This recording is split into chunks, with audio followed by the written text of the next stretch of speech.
Dear Mum, I miss you. I wish you were here. I can tell you a mom is irreplaceable for a child. When a mom dies, her child is no longer whole. The loss makes it hard to breathe. That child flails in the wind like a cottonwood seed, a piece of fluff that gets knocked about the world by the wind. Sometimes I landed on solid ground, sometimes I landed in a pond and almost drowned. But I'm still here. I survived. In the year after your death, my dreams plagued me, whether they were about your death or when they fooled me into thinking you were still alive. Waking up in sorrow and again remembering you were dead was the hardest point of each day. Know that you are missed more than words could ever say, Mum. I've felt your absence every day of my life since you were stolen from me. I fell into a never-ending well of agony after you died. I dwelled there for years.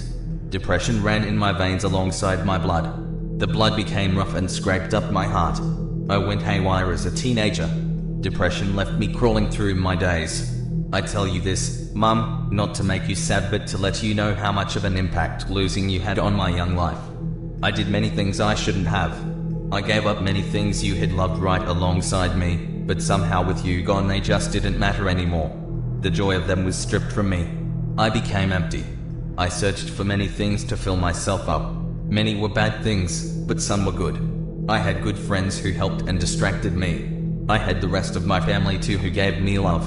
I had pets and cats to console me and give me company. Pets you had loved too. The cats looked for you. I saw them searching, but they could never find you. I understood their sadness and confusion. I could never forget you. A part of me is still lost and I'm wondering if I will ever get it back. Maybe the piece is in your heavenly home with you and someday you can put it back in me and I will be whole again. One day not long after you died I found a card cradled in the grass of our backyard. The card had a picture of Jesus on the front. It looked like an old card.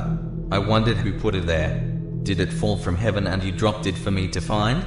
Had someone put it in a balloon from far away and that balloon popped over my house leaving the card to fall? Did God put it there? Did a neighbor nestle it into our grass to give me comfort? I still have the card. The words on the card were Psalm 23. It was about comfort and the valley of death. I had to wonder if it was a sign from you that you were in heaven. It made me cry hard. Sharply splintered tears had ripped streaks from my eyes down to my toes, leaving me memories of that moment as scars of grief. We used to light a candle for you at Christmas. You died right before Christmas, so I guess this made sense. We don't do it anymore and I'm not sure why, because I still miss you. I guess I'm busy with my own boys and our own Christmas family traditions. I want to light a candle for you at Christmas again. I cried so many tears I lost myself as that young teen boy. When I looked I couldn't find myself, so I wrote down my agony. The loss of you brought me to writing. It was my counselor, my friend, and my dumping pad. I had to get it all out and writing it down was the only way that worked. When I talked to others about my emptiness they just didn't get it. They hadn't gone through what I had gone through. They would judge me even if they didn't mean to.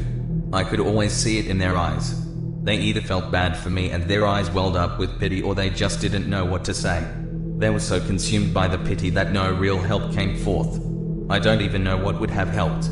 Probably nothing. You were a fantastic mum. I know not everyone can say that about their mothers. I was lucky to have you.